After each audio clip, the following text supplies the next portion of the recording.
we as people also do a disservice to the nation, and how big of a disservice is it? We do not imbibe these values that our armed forces have. I think it's the biggest disservice that you can do to a nation, because you could be the greatest minds and you can have the biggest infrastructures and you can have the biggest economies in the world, but if you're divided and your strength is not united, the nation can never be strong. Yes. A nation to be strong, you first need to be unified. Yeah.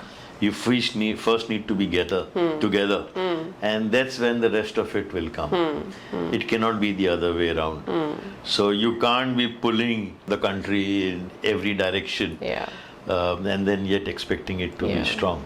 Happy about is that in the past 10 years, and they're talking about it, is this civilizational resurgence that has happened in the country. To a great extent, I think, is a wonderful emotion that has got evoked in the country. We just need to make sure that it goes in the right direction. Everyone who matters or doesn't matter is part of this resurgence, this civilizational resurgence. Absolutely. The pride that we need to have in the past, in our past, and in our heritage. Everyone needs to have that. Everyone needs to be included. If we are together, we are the strongest. If we are not, absolutely, the rest really doesn't matter. Absolutely, that is very true. So my next question is something that I have been thinking of many times now that we hear so many stories. Do you feel that sacrifice is sometimes over-glorified? Because there's a lot of grief, there's a lot of pain attached, especially for the families that who go through those emotions. And same happened with Major Walia's family as well. The kind of emotions that they went through is something that we cannot comprehend. So do you think sacrifice is sometimes over-glorified? We don't understand what it actually entails for the families and those that are left behind. Sacrifice is never over-glorified. Sacrifice needs to be glorified. Sacrifices serves two purposes. One, it acts as a motivation for young soldiers and the army collectively. Two, it puts the man who sacrificed, the soldier who sacrificed, in the light that he needs to be put. And due honor is given to him. If you don't applaud his sacrifice and don't glorify that sacrifice, obviously he will not get the honor that he deserves. The dark side of the sacrifice is what you mentioned, where there is a family who's grappling with emotion, a family who's grappling with despair, sometimes anger, because they've lost a son. And they finally probably find the glorification a little hard, because it takes away the human element of the sacrifice. That, of course, is a reality.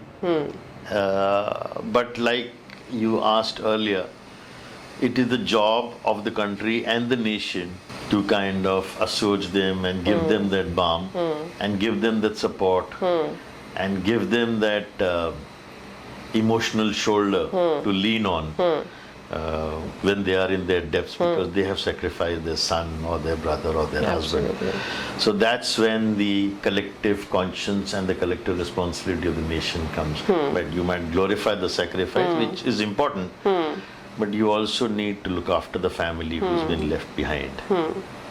And also, the second part is that it's not only soldiers who died, but even someone who's probably injured, like Subedar Mahinder from 9 Para, who was a colleague of Sudhir Walia, was hit by a bullet in his spine. He's a Kirti Chakra Sena medal, a very proud man, but he's bound to a wheelchair. And he continues to live his life with a lot of pride, but in a wheelchair. So while we might have applauded him when he got his honor, but it's been over 25 years and he still continues to live his life in a wheelchair by himself in Rajasthan. Do you think today as a nation we're doing enough to honor these soldiers, or are we failing them today, at least today? A lot has been done, and but still a lot needs to be done. We are still not at the level of recognition that probably some of the European countries or something like the American state does. The first wife actually goes and visits the families, and she heads the committee which looks after veterans and old soldiers. So that's the kind of recognition they give, and that's the kind of admission they have for their veterans. And they find it so necessary and so imperative. As a nation progresses, it is a given fact that as modernization comes in, as edges out nationalism and patriotism. Correct. You can see that happening in countries like Canada, you can see that happening in Europe. And that is where we as a nation need to learn. And there needs to be a conscious effort to keep this fire alight. Correct. And to stoke this fire so that we don't lose the edge in our run-up Absolutely. to becoming the superpower. Yeah, that is very true.